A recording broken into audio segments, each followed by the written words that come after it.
गहरे पहाड़ों में एक सफेद सांप के रूप में पुनर्जन्म लेकर जंगल के क्रूर माहौल में जिंदा रहने के लिए ढलने के लिए मुझे अपनी इंसानियत को दबाने के लिए अपनी पाशविकता का इस्तेमाल करना पड़ा। हर दिन या तो मैं गौरैयों को अंडे चुराना सिखाता या फिर खरगोशों को पकड़कर उनके साथ मुक्केबाजी करता। आखिरकार 50 सालों बाद मैं आसानी से एक इलाके का शहंशाह बन गया, लेकिन मैं बहुत बेरहम और बेपरवाह भी हो गया था और धीरे धीरे अपने पिछले जन्म की यादें भूलने लगा। उस दिन तक जब तक कि पहाड़ पर जड़ी बूटियां इकट्ठा करने वाला एक आदमी पानी में नहीं गिर गया। मेरे दिमाग में बची थोड़ी सी इंसानियत के असर में आकर मैंने उसे बचाया और पहाड़ के नीचे तक ले गया। मुझे लगा कि बात यहीं खत्म हो गई, पर कौन जानता था कि 2.5 दिन बाद वो बूढ़ा आदमी फिर से मेरे सामने आ जाएगा। उसने कुछ उबले हुए अंडे निकाले और मेरी जान बचाने के लिए शुक्रिया अदा करते हुए बार बार घुटनों के बल झुकने लगा। वरना मेरी पत्नी और बच्चे जिंदा नहीं बचते। मेरी एक और गुजारिश है, उम्मीद है कि नाग देवता मुझे इस पहाड़ पर जड़ी बूटियां तोड़ने की इजाजत देंगे। ये सुनकर मेरे पास कहने को कुछ नहीं था। मुझे लगा कि वो बहुत लालची है, इसलिए मैं मुड़कर चला गया। लेकिन ये देखकर कि मैंने उसे नहीं काटा, जड़ी बूटी वाले को लगा कि मैं मान गया हूँ। उस दिन के बाद से वो इस पहाड़ पर रोज आने लगा। मैं हर दिन पेड़ की चोटी पर कुंडली मारकर बैठ जाता और उसे जड़ी बूटियां तोड़ते और छोटे पौधे लगाते हुए देखता रहता। धीरे धीरे उसने एक छोटा सा जड़ी बूटियों का बाग बना लिया। कभी कभी जब हमारा आमना सामना होता तो वह बिना किसी झिझक के बैठ जाता और बड़बड़ाने लगता कि इन दिनों उसे ज्यादा जड़ी बूटियां मिल रही हैं, घर में खाने के लिए भी काफी है और वह मुझे धन से शुक्रिया अदा करना चाहता है। बाद में मैं उसकी बकबक से इतना तंग आ गया कि मैं रोज उससे बचने लगा। इसी तरह 6 महीने बीत गए। जड़ी बूटी वाले के लगाए हुए छोटे छोटे पौधे अब बड़े हो गए थे और वह रोज पहले से ज्यादा जड़ी बूटियां तोड़ने लगा था, जिससे आखिरकार गांव के लोग उससे जलने लगे। उस दिन मैं हमेशा की तरह बादलों और धुंध में सांस ले रहा था। अपना अभ्यास खत्म करने के बाद मुझे अचानक महसूस हुआ कि जड़ी बूटियों के बाग में 3 और इंसानों की गर्म सांसें हैं। मैं फौरन गुस्से में आ गया। मुझे लगा कि जड़ी बूटी वाला बिना इजाजत के लोगों को ले आया है। क्या सच में उसने इसे अपने घर का पिछवाड़ा समझ लिया है? मैं गुस्से में पहाड़ से नीचे दौड़ा, लेकिन जैसे ही मैं जड़ी बूटियों के बाग के बाहर पहुंचा, मैंने देखा कि जड़ी बूटी वाला जमीन पर औंधे मुंह पड़ा है और उसके मुंह के कोने से खून बह रहा है और उसने अपने दोनों हाथों से गांव के एक आदमी का पैर कसकर पकड़ रखा है। यह मेरी जड़ी बूटियां हैं, तुम लोग इन्हें नहीं ले सकते। ये सुनकर उस दुबले पतले आदमी ने उसे और जोर से लात मारी। क्या ये पहाड़ तेरे बाप का है? ये हमारा इलाका है। सच में तेरी हिम्मत तो देखो, यहाँ जड़ी बूटियां चुराने की हिम्मत की। बाकी दोनों लोग पास खड़े होकर मजे से हंस रहे थे और उन जड़ी बूटियों को उखाड़ने के लिए हाथ बढ़ा रहे थे। ये देखकर जड़ी बूटी वाले ने उस दुबले आदमी का पैर छोड़ दिया और अपनी बाहें फैलाकर 2 सबसे कीमती पौधों को बचाने लगा। चाहे उन तीनों ने उसे कितना भी पीटा, वह पीछे नहीं हटा। ये देखकर मैं थोड़ा हैरान था, सिर्फ इन मामूली जड़ी बूटियों के लिए इस हद तक लड़ने की क्या जरूरत थी? मैं अभी सोच ही रहा था कि मुझे कुछ करना चाहिए या नहीं, तभी मैंने देखा कि उस दुबले आदमी का चेहरा गुस्से से लाल हो गया, नसें तन गई और उसने अचानक लकड़ी काटने वाला चाकू निकाल लिया। उसने सीधा जड़ी बूटी वाले की पीठ पर वार कर दिया। लकड़ी काटने वाला चाकू बहुत भारी था, इसलिए ज्यादा तेज नहीं था, लेकिन फिर भी उसने उस पर एक वार कर ही दिया। बाकी के 2 लोग डर के मारे सुन्न पड़ गए। वे तो बस साधारण पहाड़ी लोग थे, उन्होंने कभी अपने ही गांव के किसी को मारने के बारे में नहीं सोचा था। डर किस बात का, यहाँ बस हम कुछ लोग ही तो हैं। किसे पता चलेगा कि तुम दोनों ने हाथ उठाया है या नहीं? वो उन दोनों को भी इस गुनाह में शामिल करना चाहता था, लेकिन काफी देर तक कोई कुछ नहीं बोला। जब उसने आदत के हिसाब से मुड़कर देखा तो अचानक उसका गला कस गया, जैसे किसी चीज ने उसका गला घोंट दिया हो। उसके तुरंत बाद एक जबरदस्त दर्द उठा। सांप का जहर उसकी गर्दन से होते हुए उसके शरीर में फैल गया। अब तो कोई जड़ी बूटी भी उसे नहीं बचा सकती थी। उस दुबले पतले आदमी को छोड़कर मैंने सिर उठाकर बाकी 2 लोगों को देखा। उनकी तो होश ही उड़ चुके थे। वे दोनों जान बचाकर किसी तरह घिसकते हुए भागे। मैंने भी उनका पीछा करने की जहमत नहीं उठाई। मुझे जरा भी अफसोस नहीं हुआ। 20 साल तक जानवरों की तरह जीते हुए मेरे अंदर बची खुची इंसानियत भी खत्म हो गई थी। जड़ी बूटी वाला मुझे खौफ से देख रहा था। शायद अब जाकर उसे याद आया था कि उसके सामने वाला सफेद सांप एक खूंखार जानवर है। जब मैं उस आदमी की लाश को चींटियों के बिल में फेंककर जड़ी बूटियों के बगीचे में वापस आया तो हैरान रह गया कि जड़ी बूटी वाले ने बोलना काफी कम कर दिया था। उस दिन के बाद से उसकी आंखों में मेरे लिए थोड़ा डर दिखने लगा और बाद में तो उसने बोलना बिल्कुल ही बंद कर दिया। मौसम धीरे धीरे ठंडा होने लगा। जब बगीचे की सारी जड़ी बूटियां पक गई और उन्हें खोद लिया गया तो वो वापस नहीं आया। उसका छोटा सा जड़ी बूटियों का बगीचा भी धीरे धीरे वीरान हो गया और मैं अपनी पुरानी जिंदगी में लौट आया। बस इतना था कि मैं हर दिन और भी मेहनत से साधना करने लगा। दूसरे साल जड़ी बूटी वाला एक बार आया था, लेकिन बस दूर से एक नजर देखकर चला गया। लेकिन मुझे यह नहीं पता था कि बाहर यह अफवाह बहुत पहले से फैल चुकी थी कि पहाड़ों में एक सफेद सांप है जो मायावी बन गया है। यहाँ तक कि यह भी अफवाह थी कि मेरे सिर पर सींग उग आए हैं और मुझे इंसानी मांस खाना बहुत पसंद है, जिस वजह से अब कोई भी इस जंगल में आने की हिम्मत नहीं करता था। इस तरह और 10 साल बीत गए। मेरा शरीर और भी ज्यादा ताकतवर हो गया। उस दिन मुझे अचानक महसूस हुआ कि कोई इंसान पहाड़ में दाखिल हुआ है। वो जड़ी बूटी वाला आया था। वो अब भी 10 साल पहले जैसा ही था। मिलते ही लगातार झुककर प्रणाम करने लगा। 10 सालों के वक्त ने उस आदमी को, जो कभी अपनी जान जोखिम में डालकर पहाड़ों में जड़ी बूटियां तोड़ने आता था, और भी बूढ़ा और कमजोर बना दिया था।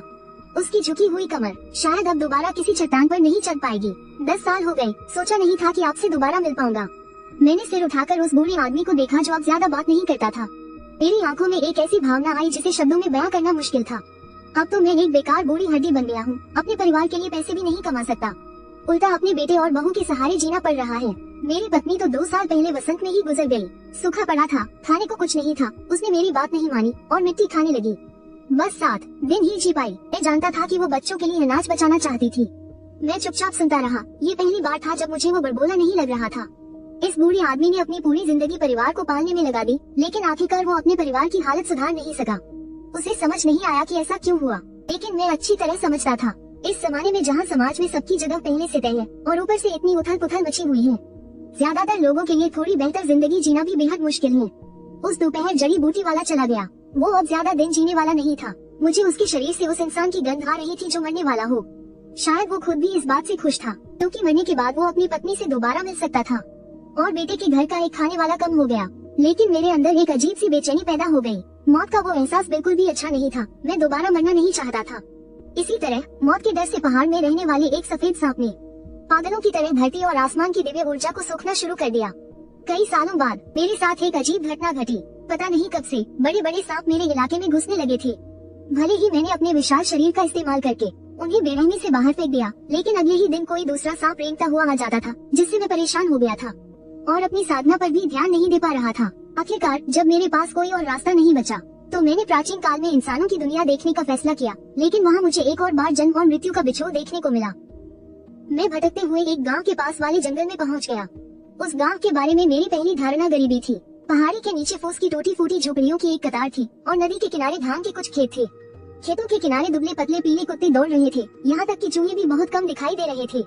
मैंने तो बस एक नजर डालकर गहरे पहाड़ों में लौटने का सोचा था, लेकिन जाने से पहले मेरी मुलाकात एक छोटी लड़की से हो गई। वो लड़की करीब 6-7 साल की होगी। उसकी 2 चोटियां बंधी हुई थी और उसने मोटे कपड़े की एक फीकी पड़ी हुई फ्रॉक पहनी थी। वो तितलियां पकड़ने और जंगली फूल तोड़ने के लिए उछलती कूदती पहाड़ के पीछे जा रही थी। आमतौर पर यह जगह काफी सुरक्षित थी, यहाँ कोई जंगली जानवर नहीं था।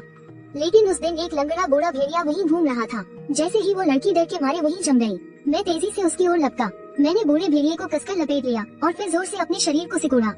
मैंने उसे तब तक जकड़े रखा जब तक कि उसकी हड्डियां चूर चूर नहीं हो गयी। वो लड़की जमीन पर बैठ गई और हैरान होकर मुझे भेड़िए से लड़ते हुए देखती रही। वो उस जड़ी बूटी तोड़ने वाले आदमी की तरह नहीं थी, जो डर के मारे लगभग बेहोश हो गया था, बल्कि वो मुझे बहुत देर तक घूरती रही। आखिरकार वो अपनी जिज्ञासा को रोक नहीं पाई और पूछा, क्या तुम पहाड़ के पीछे रहने वाले नाग देवता हो? मैं थोड़ा हैरान रह गया। मुझे उम्मीद नहीं थी कि सालों पुरानी वो अफवाह पर अब भी कोई यकीन करता होगा। मैंने हाँ में सिर हिलाते हुए 2 बार इशारा किया। मुझे जवाब देते देख उस लड़की का मुंह हैरानी से खुल गया। वाह, तुम मेरी बातें समझ सकते हो। मैंने फिर से 2 बार सिर हिलाया। इस बार वो लड़की पूरी तरह से दंग रह गई। एक बड़ा सांप जो इंसानों की भाषा समझ सकता था, ये बहुत अजीब था। कुछ देर सोचने के बाद उसने एक और सवाल पूछा, क्या तुम मुझे खाओगे? मेरे पिताजी कहते हैं कि पहाड़ के सारे जंगली जानवर इंसानों को खाते हैं। मैंने ना में सिर हिलाया। हालांकि सच तो ये था कि मैं उसे डराने के लिए हाँ में सिर हिलाना चाहता था, लेकिन इतने लंबे समय तक गहरे पहाड़ों में अकेले रहने के बाद बड़ी मुश्किल से कोई ऐसा मिला था जो मुझसे बात कर सकता था। अगर मैंने उसे डराकर भगा दिया तो ऐसा कोई और मिलना मुश्किल था। वो लड़की खुशी खुशी दौड़कर आई और मेरे शल्कों को छुआ। वाह, ये तो बहुत सुंदर है, हमारे घर के बड़े चीनी मिट्टी के कटोरे से भी ज्यादा सफेद। और इस तरह मैं, जो गहरे पहाड़ों में लौटने वाला था, उसी गांव के पास रुक गया। वो लड़की, जिसका नाम दुआ एनिचाई था, अक्सर मुझसे बातें करने आती थी और थक जाने पर मेरे ऊपर ही सो जाती थी। पलक झपकते ही कई महीने बीत गए। उस दिन दुआ एनिचाई दौड़ती हुई आई और उदास होकर मेरे ऊपर धम्म से बैठ गई। बड़े सांप, मुझे बहुत भूख लगी है। घर का सारा अनाज शहर के मुखिया ने ले लिया है। कह रहे थे कि सरकार को लगान चुकाना है, लेकिन दुआ एनिचाई को सच में बहुत भूख लगी है। मैं समझ गया, इस जमाने में आम लोग गुजारे के लिए ज्यादातर अपने कबीले पर ही निर्भर रहते थे। गाँव में मुखिया और बड़े बुजुर्ग ही वहाँ के राजा हुआ करते थे। जमीनें बांटना और बेचना, यहाँ तक कि हत्या और आगजनी भी, सब कुछ उन्हीं के फैसले पर होता था। गांव के अपने नियम कानून होते हैं जो राजा के कानून से भी ऊपर होते हैं। अगर कबीले का मुखिया और बुजुर्ग लूटने पर आ जाए, तो बेचारे गरीबों के पास विरोध करने की कोई ताकत नहीं होती। कुछ देर सोचने के बाद मैं मुड़ा और जंगल में घुस गया। दुआ एनिचाई की उम्मीद भरी आंखों के सामने मैंने एक छोटा जंगली सुअर बाहर निकाला। वाह, क्या ये सच में मेरे लिए है? मुझे सिर हिलाते देख दुआ एनिचाई की आंखें नए चांद की तरह खिल उठी। वो खुशी से चिल्लाते हुए सीधे घर की ओर दौड़ी। लेकिन अगले ही दिन ये बात पूरे गांव में फैल गई। खाने को कुछ मिल गया था तो दुआ एनिचाई के पिता ने भी कंजूसी नहीं की और मांस उन कुछ घरों में भी बांट दिया जहां खाने की कमी थी। ये गांव वाले 10,000 महान पर्वतों के किनारे रहते थे और केवल एक दूसरे का साथ देकर ही जिंदा रह सकते थे। शुरू में तो सबने कहा कि डोआ एनेचाई की किस्मत अच्छी है, लेकिन जब जंगली सुअर का मांस खत्म हो गया तो डोआ एनेचाई को पहाड़ के पीछे से 2 जंगली मुर्गियां मिली।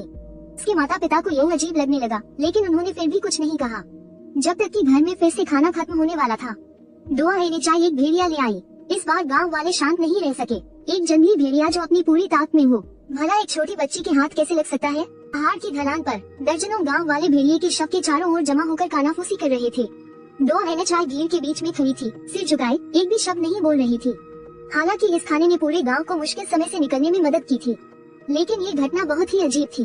क्या पता वे सच में डोआ एनेचाई को कोई बुरी आत्मा मानकर जिंदा जला दे। डोआ एनेचाई, ये भेड़िया आखिर आया कहाँ से? डोआ एनेचाई ने सिर झुका लिया, अपनी उंगलियां मरोड़ते हुए वो चुपचाप रही। इसे कौन लाया? क्या कोई शूरवीर हमारे गांव से गुजर रहा था?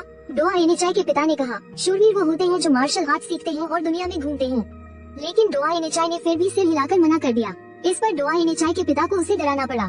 डोआ एनेचाई, तुम्हें सच बताना ही होगा, वरना मुझे अपना पिता मत समझना। डोआ एनेचाई फूट फूट कर रोने लगी। आखिरकार उस बच्ची ने सब कुछ बता दिया। दूर जंगल में मैंने मन ही मन एक गहरी सांस ली। काफी सोचने के बाद मैंने फिर भी सामने आने का फैसला किया, ये देखने के लिए कि गांव वालों की क्या प्रतिक्रिया होती है।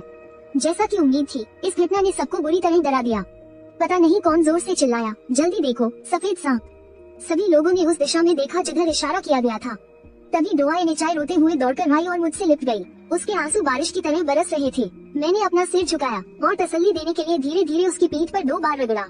सबके सामने आने के बाद मैं मुड़ा और रेंगते हुए वापस जंगल में चला गया। मैं काफी दूर तक घूमकर गया और दूसरी तरफ छिपकर देखने लगा। ये देखकर कि गांव वालों ने डोआ एनेचाई को कुछ नहीं किया, मुझे जाकर कहीं चैन मिला। बाद में गांव में नाग देवता की एक कहानी फैल गई। यहाँ तक कि कुछ गांव वाले अगरबत्ती, मोमबत्ती और पूजा के कागज लेकर उस जगह पर आए जहाँ मैं दिखा था और उसे जलाकर पूजा करने लगे। खाना लाने के लिए मेरा धन्यवाद करने के अलावा वे अगले साल अच्छी बारिश और अच्छी फसल के लिए भी प्रार्थना कर रहे थे। ये बातें तो फिर भी ठीक थी, लेकिन हद तो तब हो गई जब कुछ लोग अच्छा पति और अच्छा ससुराल पाने के लिए भी प्रार्थना करने लगे। क्या ये सब भी मेरे ही जिम्मे आता है? उसके बाद के दिनों में मैं हर कुछ दिनों में गांव के लिए कोई न कोई जंगली जानवर ले आता था, लेकिन ये खुशी के दिन ज्यादा दिन नहीं टिके। पहाड़ी गांव की इस अजीब घटना ने जल्द ही बाहर के लोगों का ध्यान खींच लिया। उस दिन डोआ एनेचाई घबराई हुई पहाड़ के पीछे दौड़ी, भागते भागते चिल्ला रही थी, महान सांप, जल्दी भागो। किसी ने कहा है कि वो तुम्हें पकड़कर पैसों के लिए बेचना चाहते हैं। बहुत सारे शिकारी आ गए हैं और कुछ तो घोड़ों पर भी हैं। पिताजी ने मुझे तुम्हें बुलाकर जल्दी से भाग जाने के लिए कहने को कहा है। मैंने सिर हिलाया और मुड़कर बड़े पहाड़ की गहराई में रेंग गया। डोआ एनेचाई ने राहत की सांस ली और मेरी पीठ की ओर हाथ हिलाया। और दूसरी तरफ गांव में बहुत से लोग जमा हो गए थे। ज्यादातर शिकारी थे और उनके अलावा तलवार लिए हुए नौकर चाकर भी थे। सुना है कि कस्बे के मुखिया ने जैसे ही मेरे बारे में खबर सुनी, तुरंत शिकारियों को बुला लिया और खुद सांप को पकड़ने के लिए पहाड़ में जाने की तैयारी कर ली। गांव के बूढ़े, जवान, बड़े, बच्चे सब जमीन पर घुटने टेककर मुखिया से नाग देवता को बख्श देने की भीख मांगने लगे, लेकिन बदले में उन्हें सिर्फ कोड़ों की मार मिली। आखिर में मुखिया ने कुछ गांव वालों को रास्ता दिखाने के लिए पैसे देकर खरीद लिया। सांप पकड़ने वाली टोली इस तरह बड़े तामझाम के साथ पहाड़ में घुस गई। सफेद सांप तो वैसे भी दुर्लभ होते हैं और मुझ जैसा विशाल और सचेत सांप तो और भी दुर्लभ था। अगर पकड़ लिया तो तोहफे में देने या पैसों के लिए बेचने, दोनों ही सूरतों में बड़ा फायदा होता। बस वो लोग ये भूल गए थे कि 10,000 विशाल पर्वतों की खौफनाक शोहरत सिर्फ दिखावे के लिए नहीं है। पहाड़ी घाटी में वो सब धीरे धीरे आगे बढ़ रहे थे। दूर से मैंने उन्हें देखा और मुड़कर चला गया और जानबूझकर एक तेज गंध पीछे छोड़ दी। शिकारी कुत्तों को और ज्यादा उत्साहित होते देखकर मुखिया के चेहरे पर खुशी साफ झलक रही थी। सब लोग थोड़ी और कोशिश करो, हम उस बड़े सांप को पकड़ने ही वाले हैं। उसे पकड़ लिया तो हर किसी को इनाम मिलेगा। बड़े इनाम का लालच बहादुरों को खींच ही लाता है। जो टोली पहले से ही थकी हुई थी, उसने और तेजी से पीछा करना शुरू कर दिया। जंगल में घुसते ही चारों तरफ एक डरावनी खामोशी छा गई। न किसी पक्षी की चहचहाहट सुनाई दे रही थी, न किसी जानवर की दहाड़, यहाँ तक कि एक चूहा भी नजर नहीं आ रहा था। ये हद से ज्यादा खामोशी टोली के शिकारी कुत्तों को बेचैन और असहज करने लगी। लेकिन आगे चल रहे शिकारियों के दल ने जल्दी ही कुछ देख लिया और मुखिया ने तेजी से अपना घोड़ा आगे बढ़ाया। वहाँ पहुंचकर उसने देखा कि सब लोग कुछ अजीब सी चीजों के चारों ओर जमा थे। वो इंसान के सिर से भी ऊंचे मिट्टी के खंभे थे। रास्ते में ऐसी कई चीजें देखने की बात याद करके मुखिया को सहज ही कुछ गड़बड़ महसूस हुई। जैसे ही उस बूढ़े ने पूरी टोली को जल्दी से निकलने का आदेश देने का सोचा, दूर पहाड़ी की ढलान पर मेरी पूंछ ने एक बड़े से पत्थर को लपेट लिया और जोर से बाहर की तरफ फेंका। वो पत्थर जोर से मिट्टी के खंभे से टकराया और एक जोरदार ढम्म की आवाज के साथ उसका एक छोटा सा टुकड़ा टूट गया। लेकिन शुरुआत में कुछ भी नहीं हुआ। वो लोग चौंक कर रुक गए। ये लगा कि किसी ने हमला कर दिया है, इसलिए वे जल्दी से एक साथ जमा हो गए और देर तक तनाव में सतर्क रहे। ये लोग कभी सोच भी नहीं सकते थे कि अगर पत्थर गिरते ही वे मुड़कर भाग जाते तो शायद उनके बचने का कोई मौका होता। लेकिन अब बहुत देर हो चुकी थी। अगले ही पल वो मिट्टी का खंभा एक फव्वारे की तरह फट पड़ा और उसमें से एक काली धारा उबल पड़ी। अंगूठी के बराबर बड़ी बड़ी चींटियां बाहर उमड़ पड़ी और पलक झपकते ही एक काले समंदर में बदलकर उस लालची भीड़ को निगल गई। मैंने पीछे मुड़कर नहीं देखा और सीधा चला गया। बाद में जो लोग किस्मत से बच निकले वे सब पागल हो गए। 10,000 विशाल पर्वतों ने एक बार फिर खून खराबे से यह साबित कर दिया कि इस जगह से छेड़छाड़ करना आसान नहीं है। साफ तौर पर कई दर्जन लोग एक साथ पहाड़ में गए थे, लेकिन जब वे जिंदा बाहर निकले तो 10 लोग भी नहीं थे। उस दिन के बाद से जड़ी बूटी इकट्ठा करने वाले भी पहाड़ में जाने की हिम्मत नहीं करते थे। साथ ही गांव वालों को ये भी पता चल गया कि मेरा दिमाग बिल्कुल भी बेवकूफ नहीं है और मैं किसी और के हाथों से अपना काम निकलवाना बखूबी जानता हूँ। इस वजह से वे मुझसे और भी ज्यादा डरने लगे। मैं जानता था कि मैं डोआओ एनेचाई के साथ ज्यादा मेलजोल नहीं रख सकता, वरना उसकी जिंदगी पर बहुत आसानी से असर पड़ सकता था। इसलिए मैंने गहरी पहाड़ियों में वापस जाने का फैसला किया। पूरे 9 साल बाद मैं एक बार फिर उस गांव के बाहर आया। शायद ये सच है कि डोआनी और मेरे बीच कोई रिश्ता था। जैसे ही मैं पहाड़ के पीछे पहुंचा, मैंने वहाँ एक खूबसूरत परछाई को खोया हुआ खड़ा देखा। वो बच्ची अब बड़ी हो चुकी थी, लेकिन उसकी खुशबू अभी भी वही थी। अगर उसके घटे पड़े हाथों को नजरअंदाज किया जाए तो डोआनी असल में काफी नाजुक थी। उसके लंबे बाल कमर तक आते थे। इस तरह के ग्रामीण इलाके में उसे एक बहुत खूबसूरत लड़की माना जाता था। डोआनी को जैसे कुछ महसूस हुआ और उसने अपना सिर घुमाया। एक नजर में ही उसने बाईशे का जाना पहचाना सफेद साया देख लिया। वो बिल्कुल वैसी ही थी जैसी बचपन में थी। दौड़कर मेरे गले लग गई, हंसते हुए और रोते हुए। मुझे डांट रही थी कि मैं इतने सालों तक कहाँ गायब था।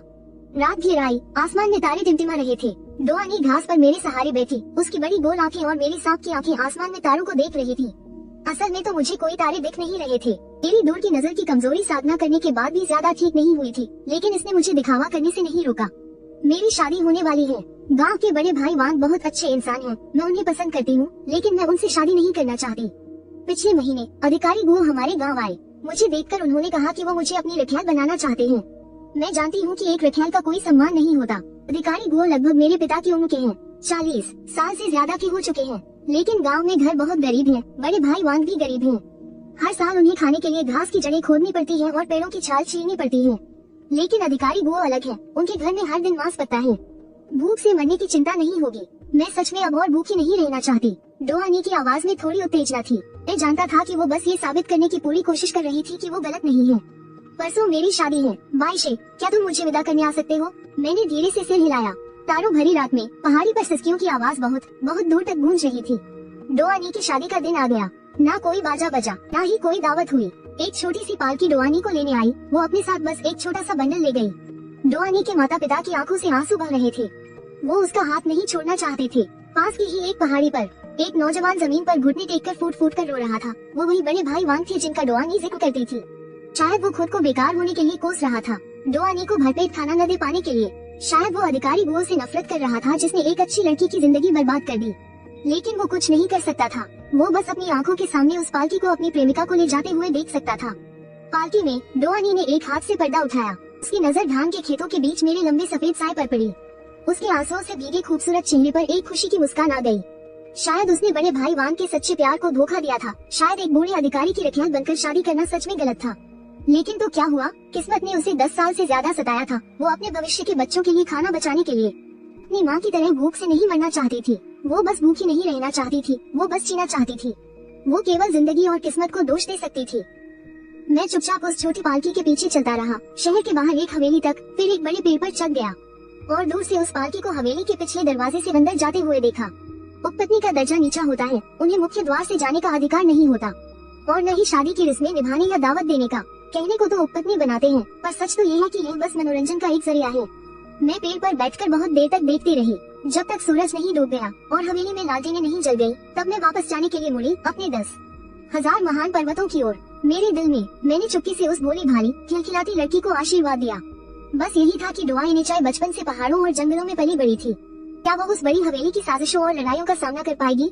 डोआ एनेचाई की वजह से मैंने और भी ज्यादा जी जान से साधना करना शुरू कर दिया, इस उम्मीद में कि भविष्य में मेरी किस्मत दूसरों के हाथों की कठपुतली नहीं बनेगी। मैंने सोचा नहीं था कि सिर्फ 1 साल बाद घाटी में एक परछाई लड़खड़ाते हुए दौड़ती हुई आएगी। भले ही उसके कपड़े फटे हुए थे और पूरा शरीर चोटों से भरा था, फिर भी वह पागलों की तरह सिर झुकाए दौड़ा जा रहा था। मेरा दिल बिना किसी वजह के अचानक सहम गया, क्योंकि मुझे महसूस हुआ कि वह इंसान डोआ एनेचाई का वांग भैया था। नाग देवता, कृपया डोआ एनेचाई को बचाइए। वह पुकार सुनकर मैं तुरंत एक सफेद रोशनी में बदलकर पहाड़ से बाहर निकल गई। यह वही पुरानी पहाड़ी ढलान थी जहाँ डोआ एनेचाई के माता पिता और गांव वाले एक मरती हुई लड़की के पास थे। जैसे ही मेरी परछाई दिखाई दी, सभी लोग एक साथ जमीन पर घुटनों के बल बैठ गए और डोआ एनेचाई, जो एक गद्दे पर लेटी हुई थी, मुझे देख रही थी।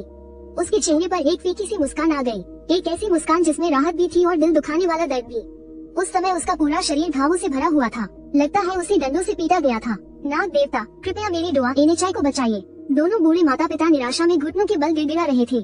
अफसोस, मुझे इंसानों को बचाना नहीं आता था। उसे बहुत बुरी तरह पीटा गया था, उसके अंदरूनी अंगों को चोट पहुंची थी, अब कोई इलाज नहीं हो सकता था। ये सुनकर सब लोग और भी ज्यादा दिल दुखाकर रोने लगे। उनकी नजरों में जब मैंने भी कह दिया कि उसे नहीं बचाया जा सकता, तो इसका मतलब था कि सच में कोई रास्ता नहीं बचा था। डोआ एनेचाई ने धीरे से हाथ हिलाया, यह इशारा करते हुए कि महान नाग को और परेशान न किया जाए। मैं तुम्हारे शरीर पर लेटना चाहती हूँ और आसमान के बादलों को देखना चाहती हूँ। मैंने सिर हिलाया, मेरी सांप की पूंछ ने धीरे से डोआ एनेचाई के कमजोर शरीर को लपेटा, उसे अपने ऊपर रख लिया। एक घेरा बनाकर उसकी रक्षा करते हुए हम दोनों ने एक साथ सिर उठाकर आसमान की ओर देखा। डोआ एनेचाई चली गई। जिंदगी कितनी नाजुक और फिर भी कितनी मजबूत होती है, छोटी सी पर जैसे हमेशा के लिए। यह वही शांत पहाड़ी ढलान थी, बस अब यहाँ एक नई कब्र बन गई थी। मैं उसके बगल में कुंडली मारकर बैठ गई, चुपचाप देखती रही कि कैसे डोआ एनेचाई ने पहाड़ी गांव छोड़ा और आखिर में यही लौट आई। यही उसकी असली आरामगाह थी। वांग नाम का वह नौजवान, जो चोटों से भरा हुआ था, कब्र के सामने बैठा और बुदबुदाते हुए बताने लगा। डोआ एनेचाई उस बड़ी हवेली में बिल्कुल भी शांति से नहीं रही।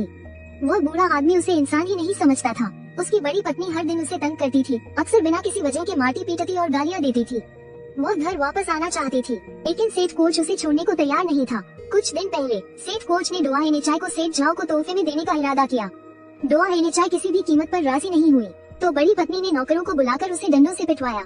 जब तक मैं और डोआ एनेचाई के पिता वहाँ पहुँचे, तब तक उसकी जान जा रही थी। वापस लौटने के लिए मैं अपनी आखिरी सांस तक लड़ रहा था। मैंने अपने चेहरे पर कोई भाव नहीं आने दिया, मेरा गुस्सा सिर्फ मैं ही जानता था।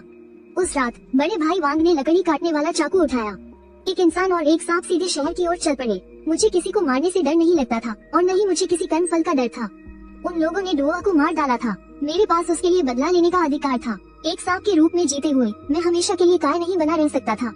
उस रात गुओ परिवार के बड़े से आंगन में कड़ी मेहनत करने वाले मजदूरों और निचले दर्जे के नौकरों को छोड़कर कोई भी जिंदा नहीं बचा। सभी के शरीर पर घाव सांप के काटने के थे। मेरा थोड़ा सा जहर भी एक वयस्क इंसान को मारने के लिए काफी था, इसलिए मैं नहीं चाहता था कि इस मामले की वजह से वांग परिवार के उस लड़के को कोई परेशानी हो। मुझे विश्वास नहीं था कि वे लोग सांप पकड़ने के लिए शिवान दाशान में घुसने की हिम्मत करेंगे। पहाड़ी गांव में वापस आने के बाद बड़े भाई वांग ने डोआ से कहा कि मैंने उसके लिए बदला ले लिया है और भविष्य में वह भी शादी करेगा, बच्चे पैदा करेगा और एक अच्छी जिंदगी जिएगा।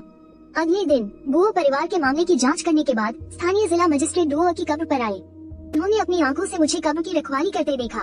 पूरी कहानी जानने के बाद जिला मजिस्ट्रेट ने आंख भरकर कहा, गहरे पहाड़ों के जानवरों में भी भावनाएं और वफादारी होती है।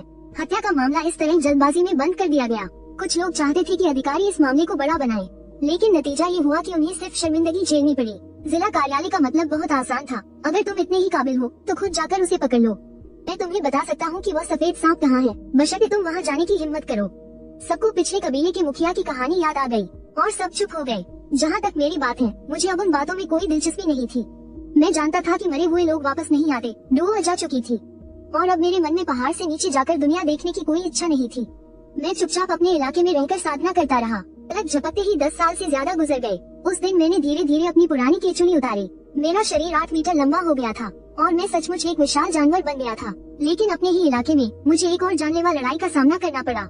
वह एक बुरा भेड़िया था जिसकी आत्मिक बुद्धि जागृत हो चुकी थी और वह साधना के बारे में थोड़ा बहुत समझने लगा था। वह खुद को और मजबूत बनाने के लिए अपने से ज्यादा ताकतवर शिकार को निगलना चाहता था। इसलिए मेरे बारे में जानने के बाद वह मुझे उकसाने के लिए बार बार आने लगा। शुरू में तो मैंने उससे बचने का इरादा किया ताकि वह बुरा भेड़िया अपना निशाना बदल ले, लेकिन उसने मुझे एक आसान शिकार समझ लिया और आखिरकार मैंने उस घिनौने बुरे भेड़िए को मार डालने का फैसला कर लिया। कुछ तैयारियां करने के बाद वह बुरा भेड़िया वाकई लार टपकाता हुआ मुझे फिर से उकसाने आ गया। उसकी नजरों में सफेद सांप एक बेहतरीन शिकार था जिसे खाने से वह और ज्यादा ताकतवर बन सकता था। इसलिए उसने लड़ाई की जगह पर बिल्कुल भी ध्यान नहीं दिया। दोनों जानवर आमने सामने थे, बिना एक दूसरे को परखे उन्होंने एक दूसरे पर जानलेवा हमला कर दिया। मैंने जानबूझकर एक कमजोरी दिखाई, अपने शरीर को चारे के रूप में इस्तेमाल करके उस बुरे भेड़िए को पास आने के लिए ललचाया। जिस पल उसने मुझे काटा, मैंने भी उसके शरीर में अपना जहर उतार दिया। भेड़िए के बाल सुई की तरह नुकीले थे जिससे मेरा मुंह कट गया और खून से लथपथ हो गया। खून से उत्साहित होकर बुरा भेड़िया और भी ज्यादा उग्र हो गया और मेरे अंदर का जानवर भी जाग उठा था। आखिर में मैंने उस बुरे भेड़िए को गहरे तालाब में खींच लिया। पानी में गिरते ही वो समझ गया कि उसका काम तमाम हो गया। पानी के नीचे वो बिल्कुल भी मुकाबला नहीं कर सकता था। देखने में तो ये लड़ाई छोटी लग रही थी, लेकिन असल में ये 1 घंटे से ज्यादा देर तक चली थी। मेरे घावों से भी बहुत ज्यादा खून बहने की वजह से मेरा पूरा शरीर बेजान हो गया था। मुझे तुरंत मांस खाने और खून पीने की जरूरत थी। भेड़िए का ताज़ा खून घूंट घूंट करके जैसे ही मेरे पेट में जाने लगा, मुझे अपने पेट में जलन महसूस होने लगी। ऊपर से मेरे घाव भी बहुत गहरे थे, इसलिए मैं बेहोश हो गया। मेरा विशाल शरीर नदी की धारा के साथ नीचे की ओर बहने लगा। उसी समय एक फूस की झोपड़ी का बाड़ वाला दरवाजा खुला। सफेद बालों वाली एक बूढ़ी औरत, जिसका चेहरा बहुत दयालु था, बाहर निकली। वो कब्बू से भरी लकड़ी की बाल्टी लेकर नदी किनारे जा रही थी। एक छोटे से पीले पिल्ले ने, जिसका अभी अभी दूध छूटा था, दौड़ते हुए उसका पीछा किया। अचानक वो छोटा पीला पिल्ला नदी के किनारे की ओर जोर जोर से भौंकने लगा। शुरू में तो उस बूढ़ी औरत ने ध्यान नहीं दिया, पर जब वो पानी के किनारे पहुंची तो उसने उठते पानी में एक विशाल परछाई देखी। हुचाक की आवाज के साथ लकड़ी की बाल्टी जमीन पर गिर गई और वो बूढ़ी औरत धड़ाम से घुटनों के बल बैठकर अपना सिर जमीन पर टेकने लगी और अपने मुंह में बड़बड़ाने लगी, हे भगवान, ये तो बहुत डरावना है। यहाँ अचानक आसमान से एक ड्रैगन कैसे गिर गया? उस भोली भाली बूढ़ी औरत ने मुझे गलती से आसमान से गिरा हुआ एक ड्रैगन समझ लिया था, लेकिन मुझे क्या पता था कि उसके ये शब्द कहने के बाद, जब मैं अभी भी बेहोश था, मेरी कमजोर आत्मा की गहराइयों में जैसे एक नई शक्ति का संचार हो गया और वो धीरे धीरे ठीक होने लगी। उस समय मुझे नहीं पता था कि ये वही पौराणिक आशीर्वाद था जिसकी रचना के लिए अनगिनत आत्माएं दिन रात तरसती हैं। सिर झुकाकर प्रणाम करने के बाद उस बूढ़ी औरत ने अपनी पैंट ऊपर चढ़ाई और मुझे जोर लगाकर पानी से बाहर खींचने लगी। पहाड़ की नदी का पानी बर्फीला था। ज्यादा देर तक उसमें डूबे रहने से मेरे शरीर का तापमान गिर गया था और मुझ में बिल्कुल भी ताकत नहीं बची थी। उस बूढ़ी औरत ने मुझे खींचकर धूप में लिटा दिया, जिससे अनजाने में मेरे ठीक होने की रफ्तार और भी तेज हो गई। जब उस ड्रैगन को होश नहीं आया तो उस दयालु बूढ़ी औरत ने घर से एक धूपदान निकाला और मेरे सामने अगरबत्तियां जलाई। यहाँ तक कि उसने मेरे सिर के नीचे रखने के लिए पुआल का एक गट्ठर भी ढूंढ लिया। कुछ दिनों बाद मैंने फिर से अपनी आंखें खोली। जिस पल मैंने अपना सिर उठाया, मैंने अपने सामने धूपदान देखा, साथ ही उस बूढ़ी औरत को जो घुटनों के बल सिर झुकाए हुए थी और एक पिल्ला जो भान भान कर रहा था। उस बूढ़ी औरत को पहली बार देखते ही मेरे मन में एक अजीब सा एहसास पैदा हुआ, जैसे कि मुझे उसका उपकार चुकाना चाहिए। इसलिए मैंने धन्यवाद कहने के लिए 3 बार अपना सिर हिलाया। जैसे ही उस बूढ़ी औरत ने ड्रैगन को सिर हिलाते देखा, वो खुशी से फूली नहीं समाई और तुरंत फिर से प्रार्थना करने लगी। वो अच्छी फसल के लिए और अपने दिवंगत पति के लिए एक अच्छी जगह पर पुनर्जन्म की कामना करने लगी। राक्षस और इंसान आखिरकार एक रास्ते पर नहीं चल सकते। मैं यहाँ ज्यादा देर तक नहीं रुक सकता था, इसलिए मुझे तैरकर वापस पहाड़ों में जाना पड़ा। लेकिन मैं बहुत दूर नहीं गया। धुंधली यादों में मुझे लगा कि उस बूढ़ी औरत का मुझ पर एक एहसान है, जिसे मुझे जरूर चुकाना होगा। अकेले रहने वाली एक बूढ़ी औरत को जरूर बहुत सी मुश्किलों का सामना करना पड़ता होगा। सही समय आने पर मैं उसकी मदद कर सकता हूँ। पृथ्वी पर प्राचीन काल की सफेद नागिन की कथा के बारे में सोचते हुए, एक महान राक्षसी जो बारिश और हवा को बुला सकती थी, उसने एक एहसान चुकाने के लिए खुद को ही समर्पित कर दिया। सोचकर ही डर लगता है। उस साल उसने तुम्हारी जान बचाई थी, अब तुम उसकी जान बचा लो तो हिसाब बराबर हो जाएगा ना। एक दूसरे के लिए मरने जीने की क्या जरूरत है? इसलिए मैं उस बुढ़िया के घर से थोड़ी दूर जंगल में ही रुक गया। 6 महीने बाद शहर से दूर इस स्वर्ग जैसी जगह पर एक बड़ी मुसीबत आ गई। दुनिया का यही दस्तूर है, जो मुद्दतों से अलग हैं, वो एक होते हैं और जो मुद्दतों से एक हैं, वो अलग हो जाते हैं। जंग की भयानक आग शिवान दाशान के किनारे तक फैल गई और सरकारी लोगों ने गांव के जवान लड़कों को जबरदस्ती फौज में भर्ती करना शुरू कर दिया। जमींदारों ने इस मौके का फायदा उठाया और जमीनें हड़पने लगे और टैक्स भी बढ़ा दिया। और जो लोग खुद को हीरो कहते थे, उन्होंने मौके का फायदा उठाकर विद्रोह का झंडा उठा लिया। उस गरीब पहाड़ी गांव में अब कोई भी हट्टा कट्टा जवान नहीं बचा था। फौज में जबरदस्ती भर्ती के कई दौर के बाद 15 साल से ऊपर के सभी जवान लड़के पकड़ कर ले जाए जा चुके थे। गांव में सिर्फ बूढ़े, कमजोर और औरतें ही बची थी। जवान लड़कों के न होने से वो पहाड़ी गांव लाजमी तौर पर डाकुओं का निशाना बन गया। उस दिन मैं हमेशा की तरह अपनी खराब नजरों के साथ, जब तक मैं रेंगता हुआ गांव के पीछे वाली पहाड़ी पर नहीं चढ़ गया, तभी मैंने अपने थर्मल सेंस से देखा कि गांव में आग लगी हुई थी और बहुत से नए लोग इधर उधर घूम रहे थे। लूटपाट हो रही थी। डाकू, पुराने जमाने में ये पुराना पेशा खूब फलता फूलता था। कह सकते हैं कि कोई भी इस गिरोह में शामिल हो सकता था। खासकर अराजकता के समय में उनके तो मजे ही आ जाते थे, बिल्कुल आजाद और बेफिक्र। किस्मत अच्छी रही तो सरकारी लोग उन्हें अपने साथ मिला लेते थे और पलक झपकते ही वो एक बड़े अफसर बन जाते थे। ये सब सोचने के बाद मैं घास के बीच से अपना रास्ता बनाता हुआ उस बुढ़िया के घर की तरफ तेजी से बढ़ा। डाकुओं का गिरोह गांव में आतंक मचा रहा था। कुछ घमंडी डाकू अकड़ते हुए उस बुढ़िया के घर के दरवाजे पर आ पहुँचे। जैसे ही उन्होंने उस विशाल सफेद सांप को फन उठाए देखा, उन्हें चीखने और भागने का मौका भी नहीं मिला कि मैंने उन्हें एक ही झटके में दूर फेंक दिया। राक्षस, इस चीख के साथ ही बचे हुए डाकू घबराकर इधर उधर भागने लगे। हे ऊपर वाले दिव्य नाग, कृपया हमारे गांव को बचा लीजिए, हम अब और नहीं जी सकते। सफेद बालों वाला एक बूढ़ा आदमी जमीन पर घुटने टेके फूट फूट कर रो रहा था। वो नजारा देखा नहीं जा रहा था। मैं समझ नहीं पा रहा था कि इंसानों की दुनिया इतनी दुखी क्यों है। थोड़ा सोचने के बाद मैंने अपना सिर हिला दिया। इतने सारे खतरनाक डाकू हैं, हर किसी के पास तलवार, भाले और तीर कमान है। अगर मैं सच में उनसे भिड़ गया तो शायद वो मुझे ही मारकर सूखा मांस बना देंगे। अपने बचाने वाले की रक्षा करना ही काफी है। हीरो बनना इतना आसान नहीं है। वैसे भी मैं तो बस एक सांप हूँ, यही बहुत है कि मैं इंसानों को नहीं खाता। दुनिया को बचाने वाला बनने का कोई मतलब नहीं है।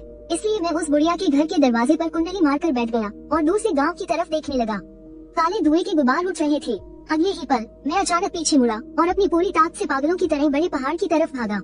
मुझे यह विश्वास हो गया था कि ये दुनिया सच में एक साधना की दुनिया है, जहाँ राक्षस भी हैं और साधु भी। मेरे थर्मल सेंस ने साफ साफ देखा कि कोई आसमान में उड़ रहा था। उसके बाद जमीन पर मौजूद डाकुओं की जिंदगी के प्रतीक, उनके शरीर की गर्मी के निशान एक एक करके बुझने लगे। शरीर का तापमान कम होना कोई मामूली बुखार नहीं था, बल्कि इसका मतलब था कि वो मर चुका है और शरीर धीरे धीरे ठंडा पड़ रहा है। जो आसमान में उड़ सकते हैं वो देवता होते हैं, और देवता हमेशा से राक्षसों और दुष्ट आत्माओं का नाश करना पसंद करते हैं। मुझे अपनी जान बचाने के लिए भागना ही पड़ा। जंगल में एक सफेद लकीर तेजी से गुजरी। हालांकि मैं पहाड़ों की गहराई में घुस गया था, लेकिन मेरी आत्मा में बेचैनी का एहसास अभी तक गया नहीं था। अगर अपनी जान बचानी है तो एक पल के लिए भी रुके बिना बस सिर झुकाकर भागते रहना ही एकमात्र तरीका था।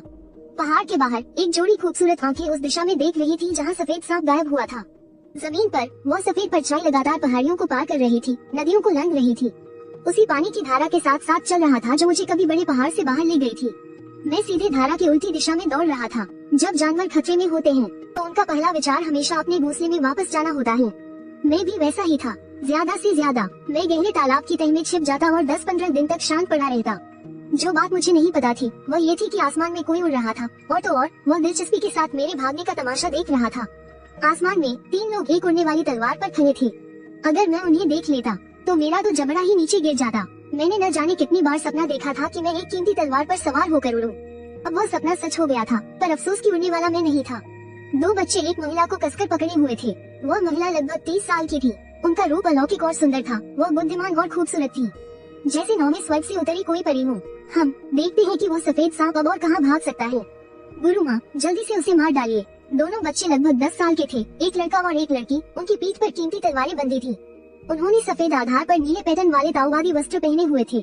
पैरों में नीले बादलों वाले जूते थे। बालों में जैद का कांटा लगा था और वे पौराणिक कथाओं के देवदूतों जैसे दिख रहे थे।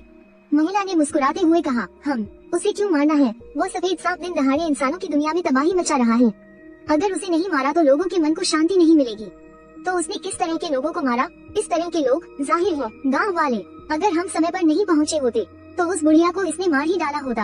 यकीन न हो तो छोटी बहन से पूछ लीजिए। लड़के ने मुड़कर अपने बगल वाली लड़की को देखा। लड़की ने थोड़ी देर सोचा और फिर सिर हिला दिया।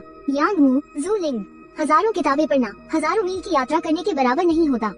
जो कुछ तुम अपनी आंखों से देखते हो जरूरी नहीं कि वह सच हो। लगता है भविष्य में मुझे तुम दोनों को ज्यादा बार पहाड़ से नीचे ले जाना होगा। हर इंसान अच्छा नहीं होता और हर दानव बुरा नहीं होता। लूटपाट करने वाले डाकू बुरे हैं। सफेद सांप ने बुरे लोगों को मारा, लेकिन निर्दोष और भले गांव वालों को कोई नुकसान नहीं पहुंचाया। तुम दोनों बताओ, नफरत के लायक ये सांप है या फिर वे दुष्ट डाकू जिनके पापों का घड़ा भर चुका है? दोनों बच्चों ने सिर झुका लिया और कुछ नहीं कहा, लेकिन मन ही मन में अभी भी इस बात को स्वीकार नहीं कर पा रहे थे। दानवों में भी अच्छे लोग होते हैं। याद रखना, कुछ भी करने से पहले अच्छी तरह सोच लेना चाहिए। बाहरी दिखावे को अपनी आंखों पर पर्दा मत डालने देना। जी गुरु माँ। महिला को जैसे पता था कि उसके दोनों शिष्य क्या सोच रहे हैं। वो सफेद सांप अपने ठिकाने पर वापस चला गया है। चलो नीचे चलकर देखते हैं।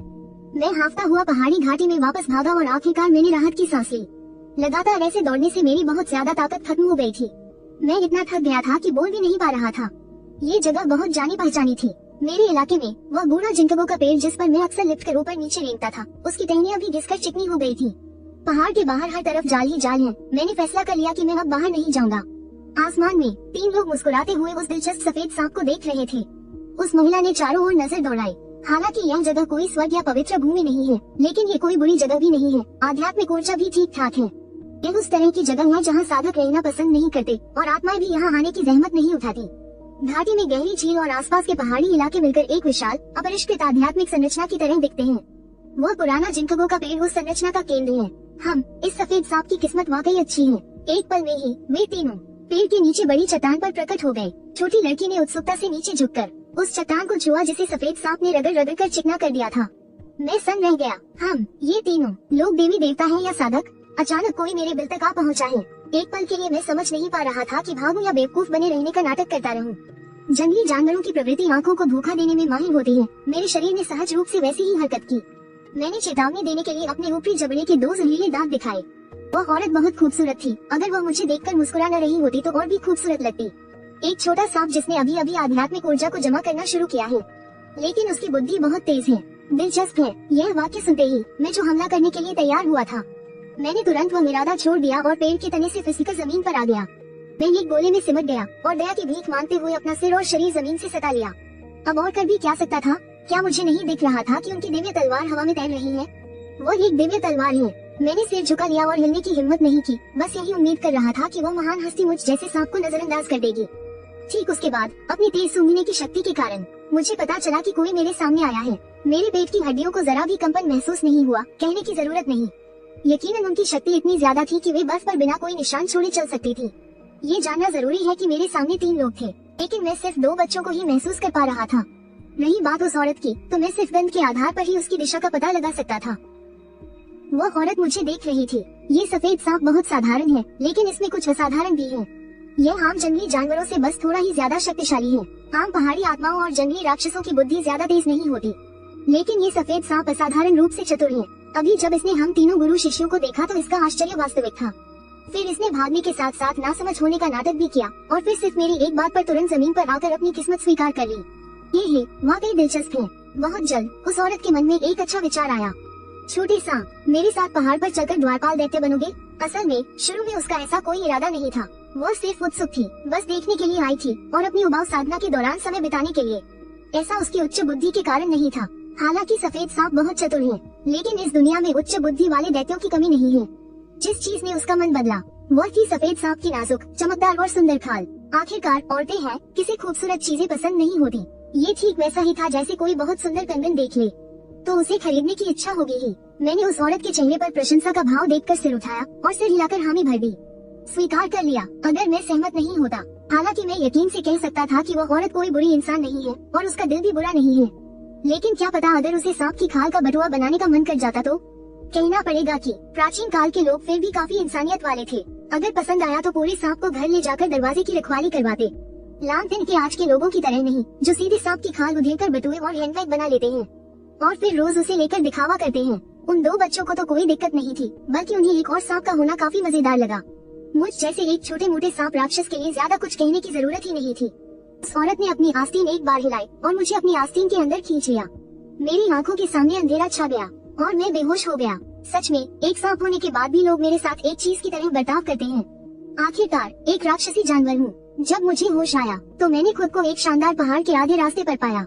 पहली नजर में ही मैंने एक विशाल चट्टान देखी जो 7 मंजिला इमारत जितनी ऊंची थी। उस पर उड़ते ड्रैगन और नाचते फीनिक्स जैसी लिखावट में 3 बड़े शब्द लिखे हुए थे।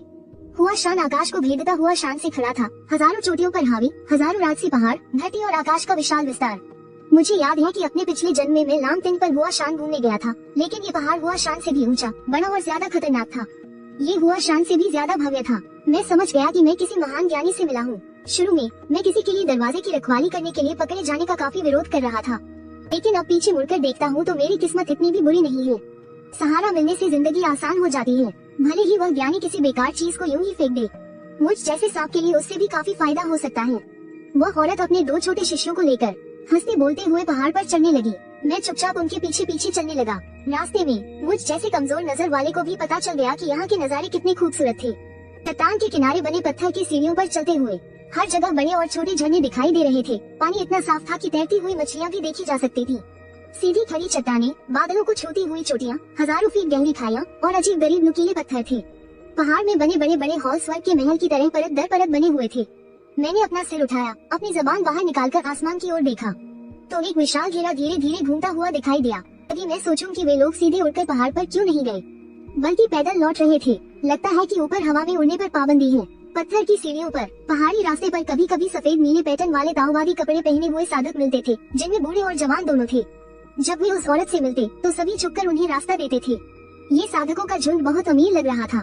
उनके कपड़ों पर या तो चांदी के धागों से या फिर सोने के धागों से कढ़ाई की हुई थी और वे ऐसी कीमती तलवारें लिए हुए थे जो साधारण चीजों से कहीं बेहतर थी। इस खूबसूरत सांप को ऐसा महसूस हुआ कि अगर इन सब लोगों को एक साथ पकड़कर जोर से निचोड़ा जाए तो शायद कुछ किलो चर्बी निकल आएगी। रास्ते भर मैंने कई सारी खबरें सुनी। ये जगह थुआन डोंग कुंड है। उस औरत का नाम वुविन है जो महल के पंच प्रमुख की छोटी बहन है। उस लड़के का नाम डोंग मोक है और उस छोटी लड़की का नाम टू लिन है। वे दोनों वुविन के निजी शिष्य हैं। सुना है कि थुआन कुंड में वो विन के सिर्फ यही 2 शिष्य हैं। अनगिनत लोग यहाँ आने के लिए जी जान लगा देते हैं, फिर भी अंदर नहीं आ पाते। लगता है कि मैं किसी अमीर घराने से जुड़ गया हूँ। कुछ ही देर बाद हम एक विशाल प्राचीन पत्थर के दरवाजे के सामने पहुँचे। पहाड़ी दरवाजे के सामने 10 से ज्यादा पहरेदार थे, जिन्हें देखकर मैं बहुत घबरा गया। पत्थर के चबूतरे पर आध्यात्मिक ऊर्जा से भरे 3 शब्द थुआन कुंड लिखे हुए थे। पता नहीं क्यों, लेकिन जैसे ही मैंने पहाड़ी दरवाजे को पार किया, मुझे यहाँ की हवा अद्भुत रूप से ताज़ा महसूस हुई। मैं उन तीनों के पीछे पीछे रेंगता रहा। शिष्यों के अभ्यास करने वाले कई चौकों से गुजरा, एक एक करके आलीशान बड़े हॉलों के पास से निकला और फिर एक के बाद एक पत्थर के पुल और लंबे गलियारों को पार किया। काफी देर बाद हम आखिरकार एक खूबसूरत, सुनसान और शांत महल के सामने पहुँचे। वो महल एक चट्टान के किनारे पर बना हुआ था, जहाँ बादल तैर रहे थे, हरियाली का समंदर था और गहरे हरे रंग के पुराने देवदार के पेड़ थे। इस सुने से बड़े हॉल को देखकर, जिसमें सिर्फ ये 3 लोग थे, आखिरकार मैं समझ गया कि वे मुझे यहाँ क्यों लाए हैं। तो इसका मतलब वे मुझे सच में दरवाजे की पहरेदारी करने के लिए पकड़ कर लाए हैं। खैर, जो भी हो, मुझे इस बात की चिंता करने की जरूरत नहीं है कि मैं कोई बटुआ, हैंडबैग या मजेदार सांप का सूप बन जाऊंगा। इतना ही बहुत है। सिर झुकाकर चाय चढ़ाने की जरूरत नहीं और न ही कोई रस्म है। दरवाजे की रखवाली के लिए एक सांप को ही तो पकड़ा है, कोई चेला थोड़ी बनाया है। इतना दिखावा करने की कोई जरूरत नहीं है। वो रोंग ने गंभीर चेहरे के साथ कहा, अब से यह बड़ा हॉल तुम्हारा ठिकाना होगा। पास की पहाड़ी की चोटी पर बने मंदिरों पर भी तुम्हें गश्त लगानी होगी। मैंने भोजनालय और आंतरिक मामलों के दफ्तर को बता दिया है। तुम खाने पीने के लिए भोजनालय जा सकते हो। इसके अलावा याद रखना कि अपनी मर्जी से इधर उधर नहीं घूमना है, वरना तुम्हारी जान कोई नहीं बचा पाएगा। ये सुनकर मैंने जोर जोर से सिर हिलाया। सिर हिलाने के अलावा और कोई चारा भी तो नहीं था। सफेद सांप को इतना समझदार देखकर वो रोंग बहुत खुश हुई। इसके बाद उन्होंने इस बात की परवाह नहीं की कि मैं उनके पास खड़ा हूँ या नहीं, और सीधे अपने दोनों चेलों को साधना सिखाना शुरू कर दिया। मैंने कुछ भी न समझने का नाटक करने का फैसला किया और बड़े हॉल के एक कोने में जाकर कुंडली मारकर छिपकर सुनने लगा। लेकिन उन दोनों चेलों में से यांग वो मुझे कुछ खास पसंद नहीं करता था। वो जरा जरा सी बात पर मुझे घूरता रहता था, और जहाँ तक उस लड़की शू लिंग की बात है, तो वह बहुत ज्यादा शरारती थी। वो बीच बीच में हाथ बढ़ाकर मेरे शल्कों को छू लेती थी। अचानक शिकार करने की चिंता न करना और न ही शिकारियों से बचने की जरूरत पड़ना, इसकी मुझे थोड़ी आदत नहीं थी। ये जगह बहुत शांत और बहुत सुरक्षित थी। ताऊ ने 1 को जन्म दिया, 1 ने 2 को, 2 ने 3 को और 3 ने सभी चीजों को जन्म दिया। यह एक जानी पहचानी बात थी। मुझे बस धुंधला सा याद है कि मैंने इसे अपने पिछले जन्म में सुना था। सुनने में तो यह आसान लगता है, लेकिन असल में इसका मतलब बहुत गहरा है। बड़े हॉल के बाहर देवी सारस अपने पंख फैला रहे थे और बादल उमड़ घुमड़ रहे थे। बड़े हॉल के अंदर एक सफेद सांप खुलेआम छिपकर कला सीख रहा था। उस दिन से मैंने साधना का जीवन शुरू कर दिया। जब कोई काम नहीं होता तो मैं महल के चारों ओर घूमता, चूहों को भगाता, मच्छरों को उड़ाता और फिर हॉल के सामने वाली खुली जगह पर जाकर वो रूम के दोनों चेलों को अभ्यास करते देखता। सुबह सुबह मैं चट्टान के किनारे जाकर बादलों और धुंध को सांस में भरता और फुर्सत में वो रूम की चाय की मेज पर रखी जैद की मर्तबान को घूरता रहता, जिसके अंदर खुशबूदार औषधीय गोलियां थी। लेकिन मेरे जैसे सांप को उसे खाने का अधिकार नहीं था। इसी तरह लगातार 3 दिन बीत गए और आखिरकार मुझे याद आया कि मुझे कुछ खाना है। मैं साधना के बिना रह सकता हूँ, लेकिन खाने के बिना बिल्कुल नहीं रह सकता। ये बचपन में भूखे रहने का असर है। वो रोम का महल छोड़कर मैंने अपनी गर्दन पर एक जैड पेंडेंट पहना और भोजनालय की ओर रेंगने लगा। जैड पेंडेंट वो रोम ने दिया था। उन्हें डर था कि महल के चेले पूरी बात जाने बिना अपनी तलवार के एक ही वार से सफेद सांप को मार डालेंगे। मैं इस बात से बहुत खुश था। मारे जाने से तो जिंदा रहना बेहतर है। मैं पहाड़ों और पानी के बीच से रास्ते पर रेंगता गया। एक छोटे पत्थर के पुल को पार किया और जमीन को सूंघने के लिए अपनी जीभ बाहर निकाली और कुछ ही देर में मैं गंध का पीछा करते करते भोजनालय तक पहुंच गया। भोजनालय बहुत बड़ा था, क्योंकि उसे पहाड़ पर मौजूद सभी लोगों के लिए खाने का इंतजाम करना होता था। साधना करने वालों को हर रोज खाने की जरूरत नहीं होती, लेकिन फिर भी उन्हें सामान्य निचले स्तर के चेलों और पहाड़ पर काम करने वाले दूसरे लोगों का ध्यान रखना पड़ता था। ये जगह बहुत ज्यादा हलचल वाली थी, किसी सामूहिक कैंटीन की तरह। कैंटीन का आकार देखकर मैंने अंदाजा लगाया कि पहाड़ पर कम से कम 10,000 लोग तो होंगे ही। कई आंखों की नजरों के बीच मैं बल खाता हुआ कैंटीन में रेंट कर गया। दूर से मैंने एक मोटे अंकल को हाथ हिलाकर बुलाते हुए देखा, इधर आओ, ओ सांप, यहाँ आओ। मैंने आज्ञाकारी ढंग से उनकी बात मानी, झूमते हुए पीछे की रसोई तक रेंट कर गया और फिर से देखने वालों की भीड़ लग गई। इस बार के बाद शायद सबको पता चल जाएगा कि पहाड़ पर एक सफेद सांप और आ गया है। उस मोटे अंकल ने पीछे की रसोई में एक बड़ा लकड़ी का टब तैयार रखा था। अब में ऐसी चीजें भरी थी जिन्हें संभालना मुश्किल था, जैसे हड्डी वाला दुबला मांस और बहुत ज्यादा चर्बी वाले कुछ टुकड़े। काफी अच्छा है, सांप के लिए चर्बी कोई समस्या नहीं है, बल्कि यह पौष्टिक भी होती है। मैंने सिर झुकाया, टब में रखा सारा खाना आसानी से निगल लिया और फिर उस मोटे अंकल की ओर एक बार सिर हिलाया। उसके बाद मुड़कर रेंगते हुए वापस चला गया और वो मोटे अंकल मेरे पीछे हैरानी से आहें भरते रह गए। लगता है यह उनकी जिंदगी में पहली बार था कि इंसानों को खिलाने के अलावा उन्होंने एक सांप को भी खाना खिलाया। एक छोटी सी धारा के पास से गुजरते हुए मैंने अपना सिर पानी में डालकर हल्का सा धो लिया और फिर बगल में मौजूद उस दिव्य सारस को देखा जो डरकर पेड़ पर उड़ गया था। मुझे लगा कि फिलहाल इस दिव्य सारस को चुपके से खाना ठीक नहीं होगा। क्या पता इसे कोई पाल रहा हो। ज्यादा से ज्यादा बाद में आधी रात को चुपके से खा लूंगा। वो विंड के महल की ओर रेंगते हुए मैं खाई के किनारे एक बड़ी चट्टान पर कुंडली मारकर सो गया और साथ ही बड़े हॉल पर नजर भी रखने लगा। ऐसे भी इस जगह पर चोरी करने की हिम्मत कौन करेगा। मुझे ये भी यकीन नहीं है कि बड़े हॉल के चारों ओर कोई सुरक्षा घेरा नहीं होगा। वो विंड के अधीन यांग मू सख्त है और जू लिंग चंचल है। वह लड़की कभी भी चुपचाप नहीं बैठती। जब से यह सफेद सांप आया है उसकी आंखें और भी चमकने लगी हैं। थोड़ा भी खाली समय मिलता है तो वो सफेद सांप के साथ खेलने आ जाती है। ये देखो, मैं अभी थोड़ी देर के लिए झपकी ही ले रहा था कि किसी के आने की आहट सुनाई दी तो मैंने अपनी सांप जैसी आंखें खोल दी। मेरी कमजोर आंखों को बड़ी मुश्किल से दिखाई दिया कि वो विंग आ रहे हैं, लेकिन कुछ ठीक नहीं लग रहा था। सफेद सांप, तुम इतने आलसी क्यों हो? जल्दी जाकर काम करो। मेरे सामने वो विंग ने सफेद सांप को डांटना शुरू कर दिया। मैंने अपनी सांप वाली जीभ कुछ बार बाहर निकाली और फिर आलस से सिर झुकाकर दोबारा सोने लगा। माया जाल टूट गया और जू लिंग सामने आ गई। अरे, तुमने फिर से पहचान लिया। हम कितना उबाऊ है। असल में जू लिंग गुरु का रूप भरकर मुझे छेड़ने के लिए आई थी। शुरू में तो मैं सच में चौंक गया था, लेकिन मैंने जल्दी ही कमी पकड़ ली। माया जाल सिर्फ आँखों को धोखा दे सकता है। जू लिंग और वो विंग की गंध एक जैसी नहीं है। मेरी सांप वाली जीभ आसानी से फर्क बता सकती है। इसके अलावा इंफ्रारेड नजर से देखने पर जू लिंग का छोटा कद साफ साफ दिखाई दे रहा था। हुआ पर्वत के अनगिनत महलों और मंडपों में कई दिनों तक घूमने के बाद आखिरकार मुझे यहाँ की मोटी मोटी जानकारी मिल गई। सुना है कि चुनयांग महल की स्थापना दिव्य लोक के एक महान शक्तिशाली व्यक्ति ने की थी। यह महान तांग साम्राज्य का राष्ट्र रक्षक संप्रदाय है। इसकी नींव बहुत गहरी है और यहाँ अनगिनत महान लोग हैं। बहुत से लोगों ने यहाँ आत्मज्ञान प्राप्त करके अमरता पाई है। ये दुनिया का नंबर 1 संप्रदाय कहलाने के लायक है। इसे मोटे तौर पर 5 शाखाओं में बांटा गया है। पहली है संप्रदाय के प्रमुख ही शियांग यांग की यूशु शाखा और साथ ही संप्रदाय के प्रमुख की पीढ़ी के 4 और भाई बहन वू सांग हो, जियांग ली, लिंग शु, ची युन जेड और आखिरी है वो विंग की चिंगशु शाखा। आमतौर पर हर शाखा एक पहाड़ की रक्षा करती है। मैं जिस जगह पर रह रहा हूँ वह चिंगशु महल है। दुनिया के लगभग सभी लोगों का बचपन का सपना चुनयांग में आकर अमरता की साधना करना, अमृत और ज्ञान के बारे में पूछना और हमेशा जवान रहना होता है। मुश्किल ये है कि उनकी योग्यता सीमित होती है। 10,000 लोगों में से शायद ही कोई एक पहाड़ में प्रवेश कर पाता हो। जो लोग पहाड़ के दरवाजे से गुजर पाते हैं वे सभी दुनिया के सबसे प्रतिभाशाली लोग होते हैं। वे सब इतने प्रतिभाशाली होते हैं कि उनकी प्रतिभा को दबाया नहीं जा सकता। चुनयांग महल सभी प्रतिष्ठित और नेक संप्रदायों में सबसे ऊपर है, जिन्हें दुनिया में सबसे ज्यादा सम्मान मिलता है, जिनकी महान धार्मिकता है और जिनका आचरण सीधा साधा है, चाहे वो दुष्ट साधक हो या राक्षस, जब तक वे दुनिया को नुकसान पहुंचाते हैं। चुनयांग के शिष्य पहाड़ से नीचे उतरकर अपनी तलवार से बुराई का नाश जरूर करेंगे। सबसे जरूरी बात यह है कि चुनयांग महल के लोग सिर्फ साधना के लिए समर्पित हैं और उन्हें सांसारिक मामलों में कोई दिलचस्पी नहीं है। यही वजह है कि इंसानी दुनिया के सम्राट चुनयांग को राष्ट्र का रक्षक संप्रदाय मानते हैं, जो सिर्फ सांसारिक मोह माया से मुक्त होकर अमर बनना चाहते हैं और बुराई को मिटाने के लिए हमेशा उत्सुक रहते हैं। ऐसा अच्छा संप्रदाय शासकों के लिए वाकई एक खुशखबरी है। मुझे लगता है कि मैंने सही जगह हाथ मारा है। ये राष्ट्र का रक्षक संप्रदाय है।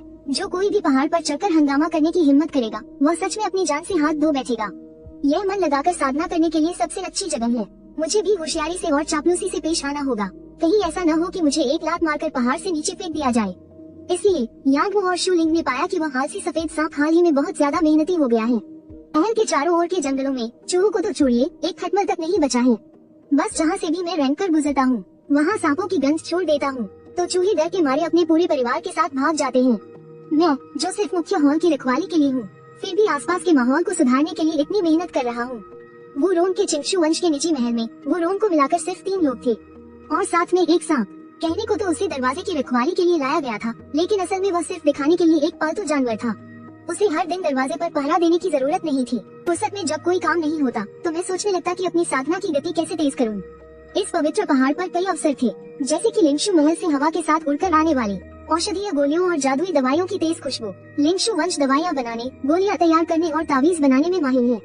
उनकी चिकित्सा कला बहुत उन्नत है। ये चुनयांग महल का वह पर्वत है जो दवाइयों और गोलियों की तैयारी का काम संभालता है। यह मत सोचना कि लिंगशु वंश के शिष्य सिर्फ गोलियां बनाना जानते हैं और लड़ना नहीं जानते, तो आप गलत हैं। गोलियां बनाने के लिए एक मजबूत नींव की जरूरत होती है और वे रोजाना गोलियां बनाकर, दवाइयां तैयार करके और अपनी चिकित्सा कला से लोगों को बचाकर अनगिनत लोगों से जान पहचान बना लेते हैं। तलवारबाजी हो या जादुई हथियार, वे कुछ भी हासिल कर सकते हैं। वे बहुत अमीर हैं। सफेद सांप ने लिंगशु के शिष्यों पर इसलिए नजर रखी क्योंकि वे अमीर थे। इन लोगों के पास बहुत पैसा है। यहाँ आकर बस थोड़ा सा कचरा उठा लेना भी फायदेमंद है, बिल्कुल गेम खेलने जैसा। बड़े और माहिर खिलाड़ियों को कचरे की परवाह नहीं होती, लेकिन वही कचरा छोटे खिलाड़ियों के लिए खजाना होता है। लिंगशु महल के बड़े हॉल के सामने पत्थर के कमल पर एक विशाल लौकी के आकार की भट्टी रखी है, जिस पर पूरी तरह से मंत्र खुदे हुए हैं और आठों कोनों पर तांबे की घंटियां लटकी हुई हैं। पता नहीं भट्टी पर तांबे की घंटियां लटकाने का क्या मतलब है। मैं उस भट्टी को काफी देर तक घूरता रहा, लेकिन फिर भी कुछ समझ नहीं आया। मैं बेधड़क, जैसे कि यह मेरी अपनी जगह हो, मुख्य हॉल से रेंगता हुआ पीछे के आंगन में चला गया। दरवाजे पर पहरा दे रहे 2 शिष्यों ने जैसे मुझे देखा ही नहीं। गुरु वो के एक सफेद सांप लाने की खबर हुआ शान पर्वत पर तेजी से फैल गई थी। शुरुआत में तो सबने सोचा कि यह कोई दुर्लभ और अजीब जानवर होगा, लेकिन नतीजा यह निकला कि वह बस एक साधारण सफेद सांप था। इसलिए लोगों की दिलचस्पी भी खत्म हो गई और उन्होंने मुझे रोकना जरूरी नहीं समझा। आखिरकार ये बस एक पालतू सांप ही तो है, ज्यादा से ज्यादा लिंक्स महल में बची कुची दवाइयाँ खाने आएगा। सही कहा, सफेद सांप दवाइयों के बची कुची हिस्से लेने ही तो आया है, और असफल अभ्यास के बाद फेंकी गई बेकार गोलियों को खाने के लिए। यहाँ तक कि मुझे सांपों की जबरदस्त निगलने की क्षमता का धन्यवाद करना चाहिए, और उनकी भयानक पाचन शक्ति का भी। जो सांपों के बारे में जानते हैं वे जानते हैं कि सांप अपने मुंह से कहीं बड़े शिकार को निगल सकते हैं, और सफेद सांप तो एक ऐसी प्रजाति है जो खाल, बाल, हड्डियां और कवच तक पचा सकता है। पाचन प्रक्रिया कई दिनों तक, यहाँ तक कि 10 दिनों से ज्यादा तक चल सकती है, जिससे पता चलता है कि घोलने की क्षमता कितनी मजबूत है। मैं रंग कर औषधि बनाने वाले कमरे के बाहर गया, उत्सुकता से देखने आए लिंगजू के उन शिष्यों पर एक नजर भी नहीं डाली। सीधे अपनी खास जगह पर गया और कुंडली मारकर चुपचाप इंतजार करने लगा। चाहे औषधि बनाना हो या दवा, असफल होना बहुत आसान है, और बचे हुए अवशेषों का इस्तेमाल नहीं किया जा सकता। खासकर जहरीली बेकार गोलियां, उनसे जहरीली प्रतिक्रिया होना बहुत आसान है। आमतौर पर उन्हें इकट्ठा करके, रिकॉर्ड करके फिर फेंक दिया जाता है। अब इसका एक नया इस्तेमाल था, सांप को खिलाना। कचरे का ढेर संभालने वाले वरिष्ठ शिष्य ने देखा बेकार गोलियों के नए ढेर को, ब्रश से वही खाते में लिखने के बाद उसे एक तरफ रख दिया। मैंने अपना सांप वाला मुंह खोला, चीनी मिट्टी की थाली में रखी 10 से ज्यादा बेकार गोलियों पर निशाना साधकर जोर से एक सांस खींची और बेकार गोलियां तुरंत मेरे मुंह में आ गयी। उसके बाद मैं फिर से कुंडली मारकर लेट गया, आराम से इंतजार करने लगा। सांप की कुछ भी खाने की क्षमता को मैंने अपनी सीमा तक पहुंचा दिया था। वह साधु संतुष्टि से मुस्कुराया। ये सफेद सांप कुछ काम का तो है, मुझे बेकार गोलियों के इस ढेर को खुद नहीं संभालना पड़ेगा। इस चीज का कोई फायदा नहीं है, सच में समझ नहीं आता कि इसे खाने से क्या होता है। बेकार गोलियां और दवा के अवशेष इंसानों के लिए बेकार हैं, और उनमें जहर भी होता है, लेकिन मेरे लिए भी सबसे अच्छी दवा है। जहरीला होना तो बस इंसानी नजरिए से है। इसके अलावा सिर्फ अपनी सूंघने की शक्ति के आधार पर मैं बता सकता हूँ कि क्या खाने लायक है और क्या जहरीला। लिंगजू महल में बेकार गोलियां और दवा के अवशेष खाते हुए लगभग 1 महीना हो गया था, और मेरी साधना तेजी से बढ़ रही थी। हॉल में 2 महिला साधुएं आई और सांप से खेलने के लिए 2 ऐसी गोलियां निकाली जो ज्यादा अच्छी नहीं दिख रही थी।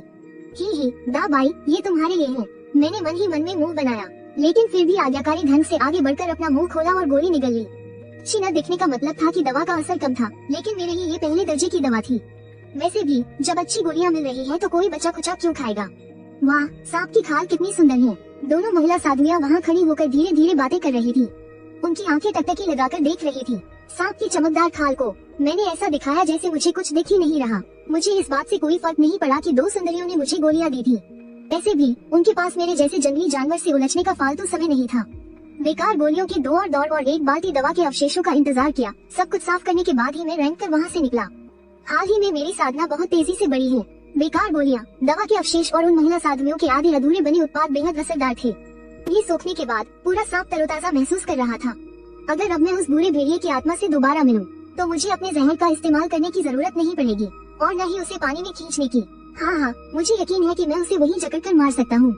शिंगजू महल लौटकर मैंने उन 2 बच्चों पर नजर डालने की भी जहमत नहीं उठाई जो अभी भी कड़ी मेहनत से अभ्यास कर रहे थे। सीधे चट्टान के किनारे पुराने चीड़ के पेड़ पर कुंडली मारी और बिल्कुल शांत लेट गया। पेट में उन सारी ताकत की दवाइयों को पचाने के लिए औषधीय शक्ति की हर एक किरण खून की नसों से होते हुए सफेद सांप के पूरे शरीर में समा गई। अगले दिन जब मैं जागा, मुझे अपने पूरे शरीर में एक खिंचाव सा महसूस हुआ। मेरी केचुली उतरने वाली थी। तलवार का अभ्यास कर रही सुलिंग की नजर पड़ी और उसने देखा कि देवदार के पेड़ से लिपटे बड़े सांप में कुछ अजीब था। वो तुरंत अपना अभ्यास रोककर देखने के लिए दौड़ पड़ी। एक नजर देखते ही वह लड़की चौंक गई। गुरुजी, गुरुजी! वह लड़की जोर जोर से चिल्लाने लगी और सीधे पीछे के आंगन की तरफ भागी। यान मुंह को कुछ समझ नहीं आया कि क्या हो रहा है। उसने सफेद सांप को देखा और उसे भी लगा कि कुछ तो गड़बड़ है। वो विन एक चटाई पर पालथी मारकर साधना कर रही थी। आवाज सुनकर उन्हें अपनी आंखें खोलनी पड़ी। गुरुजी, कुछ हो गया है। बड़ा सफेद मरने वाला है। सुलिंग की आंखों के सामने एक पल के लिए अंधेरा छा गया। उसे उसके गुरुजी पल भर में चट्टान के किनारे वाले पुराने देवदार के पेड़ के पास ले आए थे। गुरुजी, देखिए, बड़े सफेद का पूरा शरीर भूरा पड़ गया है। उसमें जरा भी चमक नहीं बची है। यहाँ तक कि उसकी आंखें भी पूरी सफेद हो गई हैं। सुलिंग ने रोनी आवाज में सफेद सांप की ओर इशारा करते हुए कहा। वूविन ने हाथ उठाकर सुलिंग को शांत रहने का इशारा किया और फिर ध्यान से उसका निरीक्षण करने लगी। अपने सालों के ज्ञान के आधार पर उन्होंने जल्दी ही मौजूदा स्थिति का अंदाजा लगा लिया। एक बार चारों ओर देखने के बाद उन्होंने पाया कि सफेद सांप की जीवन शक्ति अभी भी मौजूद थी। जी बात ये थी कि जब उसे पहाड़ पर लाया गया था, उसकी तुलना में वह जीवन शक्ति अब कहीं ज्यादा मजबूत थी। क्या ये सच में खुद ही मन शांत करके साधना कर रहा है? इन कुछ दिनों में आखिर हुआ क्या है? वो विन ने शांति से कहा, चिंता मत करो, बड़ा सफेद ठीक है। शायद इसमें कोई बदलाव हो रहा है। ये सुनकर सु लिंग ने राहत की सांस ली। यांग वू हमेशा की तरह चुप रहा। उसके चेहरे पर कोई भाव नहीं थे। इस सफेद सांप ने इन कुछ दिनों में आंखें खाया क्या है? वो विन ने बहुत सोचा। उन्हें लगा कि यह नामुमकिन है कि यह सिर्फ खुद साधना करके इतनी जल्दी तरक्की कर ले। ऐसा लग रहा था जैसे इसने कुछ अच्छा खा लिया है, इसीलिए इसकी जीवन शक्ति इतनी ज्यादा है और इसकी साधना का स्तर बढ़ गया है। सु लिंग और यांग वू ने झिझकते हुए एक दूसरे को देखा। क्या कहीं तुम दोनों ने महल से महीने में मिलने वाली गोलियां भी सांप को तो नहीं खिला दी? वो विन का चेहरा तुरंत उतर गया। नहीं, ऐसा बिल्कुल नहीं है। बड़ा सफेद हाल ही में सिर्फ लिंग शू महल जाता रहा है और वहाँ बेकार गोलियां और दवाइयों का बचा हुआ कचरा खाता रहा है। जो भाई तू बेकार गोलियों और कचरे का ध्यान रखते हैं, उनका काम आजकल काफी हल्का हो गया है। लगता है उसने लगभग एक पूरा कटोरा खा लिया है। ये सुनकर वो विन के मुंह का कोना हल्का सा फुड़का। अपने विशाल ज्ञान और अनुभव से वह बहुत जल्दी पूरी बात समझ गई। इंसानों की पचाने और सोखने की क्षमता सांपों जितनी अच्छी नहीं होती। सांपों के लिए बेकार गोलियां और दवाइयों का कचरा पौष्टिक चीजों से कम नहीं है। ये जानना जरूरी है कि दवाइयाँ और गोलियां बनाने में इस्तेमाल होने वाली जड़ी बूटियां बहुत ज्यादा पौष्टिक होती हैं। ये सभी चीजें साधक अपनी साधना का स्तर बढ़ाने के लिए इस्तेमाल करते हैं। चोट ठीक करने और जान बचाने के लिए पूरा एक कटोरा खाकर यह अब विकसित होने वाला है। तीनों गुरु शिष्य तुरंत उस पुराने देवदार के पेड़ पर बैठे सफेद सांप को घूरने लगे। कुछ ही देर बाद सफेद नाग उस मजबूत देवदार के तने पर रेंगने लगा।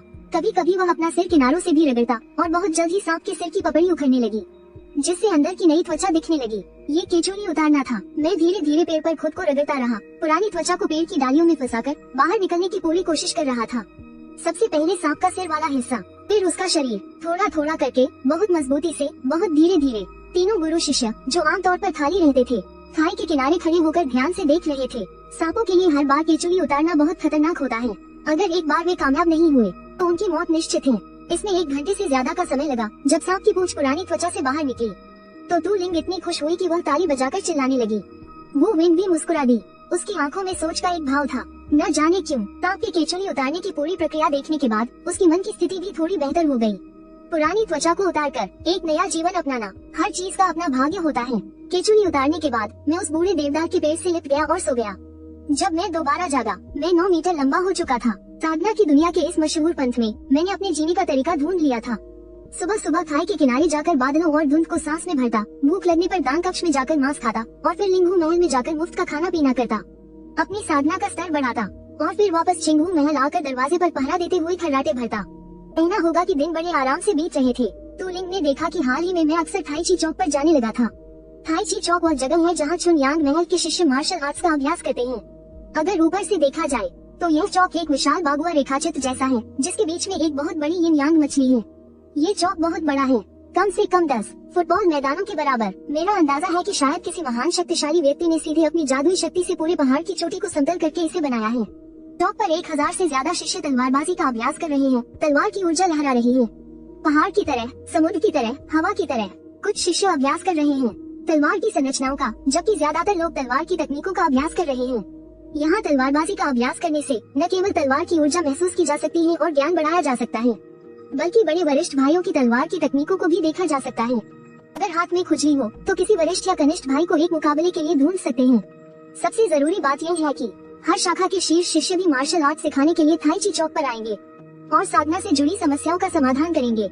आज जो सिखाने वाला है वह नौखू शाखा के पंथ प्रमुख ही शियांग यांग का मुख्य शिष्य है, जो लगातार 6 सालों से चुनयांग महल के सबसे खूबसूरत पुरुष का खिताब जीतता आ रहा है और महल की ज्यादातर महिला साधकों का सपनों का साथी है।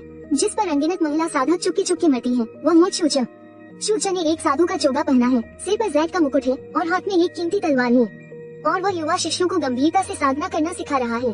तलवार की तकनीक को याद रखो, जब ये चलती है तो पानी से निकलते हुए समुद्री ड्रैगन की तरह होती है, जब स्थिर होती है तो चूहा पकड़ती हुई फुर्तीली बिल्ली की तरह। गति में हाथों में यिन और यांग होता है और इसके अंदर बागुआ छिपा होता है। तलवार की तकनीक समझाते समय वह कभी कभी अपना सिर घुमाकर बगल में बैठे सफेद नाग की ओर देख लेता था। आज तक कभी नहीं सुना था कि दानव पशु भी चुपके से हुनर सीखते हैं, इसलिए किसी ने ये देखने की परवाह नहीं की कि श्वेत नाग यहाँ क्या कर रहा है और मैं सच में चुपके से सीख रहा था। ताई ची चौक निम्न स्तर के शिष्यों के अभ्यास करने की जगह है और जहाँ तक उच्च स्तर के शिष्यों के अभ्यास की जगह की बात है, अगर श्वेत नाग वहाँ जाता भी तो भी वह कुछ सुन या समझ नहीं पाता। मार्शल आर्ट्स के अभ्यास में सबसे जरूरी चीज है एक मजबूत नींव। तो मैं साधना की विधि सीखने के लिए ताई ची चौक में ही डटा रहा। वहाँ काफी समय बिताने के बाद मैं रैंकर जुओ वांग चोटी पर चला गया। जो शिष्य संप्रदाय में नए नए शामिल होते हैं उन्हें ताई ची चौक में तलवारबाजी का अभ्यास करने के अलावा ध्यान साधना के लिए जुओ वांग चोटी पर भी जाना पड़ता है। साधना विधि के संचालन का अभ्यास करने के लिए, ताकि वे सही मायनों में साधना की दुनिया में कदम रख सकें। जुओ वांग चोटी बहुत बड़ी है। पहाड़ पर हर जगह छोटे बड़े खाली मैदान और पत्थर के चबूतरे हैं, जिनके बीच से झरने और नदियां बहती हैं, जिससे इस जगह की दिव्य आभा और भी बढ़ जाती है। इसे जुओ वांग चोटी कहने का एक कारण है। साधना करने के लिए सबसे पहले ध्यान में बैठना सीखना होता है और फिर भूलने की अवस्था में प्रवेश करना होता है। अपने पूरे मन का उपयोग जीवन की एक मौलिक अवस्था को अनुभव करने के लिए करना। यह अवस्था ध्यान लगाकर हासिल की जाती है। मन में कल्पना होते हुए भी उसे भूल जाना। इस स्तर तक पहुंचना कि आत्मा अपनी असलियत में लौट आए, जिससे तुम्हारा मन पूरी तरह से मुक्त हो जाए, ताकि मन की स्थिति शुद्ध, शांत, एकांत और सहज हो जाए। मानो तुम ब्रह्मांड के साथ एक हो गए हो, उस अवस्था तक पहुंच गए हो जहां तुम खुद को और चीजों को भूल जाते हो। आज जुओ वांग चोटी पर उपदेश देने वाले एक वरिष्ठ हैं। जरूरी नहीं कि वरिष्ठ कोई बूढ़ा आदमी ही हो, बस साधना का स्तर एक निश्चित ऊंचाई तक पहुंच जाए तो उन्हें वरिष्ठ के पद पर पदोन्नत किया जा सकता है। तब से कम उम्र के शिष्य सिर्फ 5 या 6 साल के थे। वे अपनी उत्सुकता नहीं रोक पाते थे और आड़ू के पेड़ की ओर मुड़कर देखते रहते थे। उस आड़ू के पेड़ पर एक विशाल सफेद सांप लिपटा हुआ था, जो अपनी जीभ बाहर निकाल रहा था। ऐसा लग रहा था जैसे वह भी उपदेश सुन रहा हो। हाँ, इन प्रतिभाशाली शिष्यों की यह साधना स्थली एक बार फिर मेरे छिपकर हुनर सीखने का निशाना बन गई थी। सफेदी को जानकर भी स्याही को थामे रहो, दुनिया के लिए एक मिसाल बनो। शाश्वत गुण क्षीण नहीं होता, वह फिर से अनंत में लौट आता है। मेरे मुंह से आदत के अनुसार सांप की जीभ बाहर निकली हुई थी। मैं उन धर्मव्रतों को याद करने की पूरी कोशिश कर रहा था जो पहले सुने तो थे लेकिन कभी गंभीरता से नहीं सीखे थे। वे युवा शिष्य क्या जाने कि एक सांप को साधना करने के लिए कितने बड़े अवसर की जरूरत होती है। सिर्फ चेतना जगाने की पहली बाधा ही ज्यादातर पशु पक्षियों के लिए साधना का रास्ता बंद कर देती है। कोई सिखाने वाला गुरु नहीं, कोई साधना की विधि नहीं, साधना का कोई रास्ता नहीं, मुश्किल पर मुश्किल। अब जब मौका मिला है तो जाहिर है कि मुझे अपनी पूरी जान लगानी होगी, सब कुछ याद करने की कोशिश करनी होगी। अमरता की साधना का मार्ग बहुत ऊबड़ खाबड़ है। एकमात्र चीज जो की जा सकती है वह है अपनी पूरी ताकत लगा देना।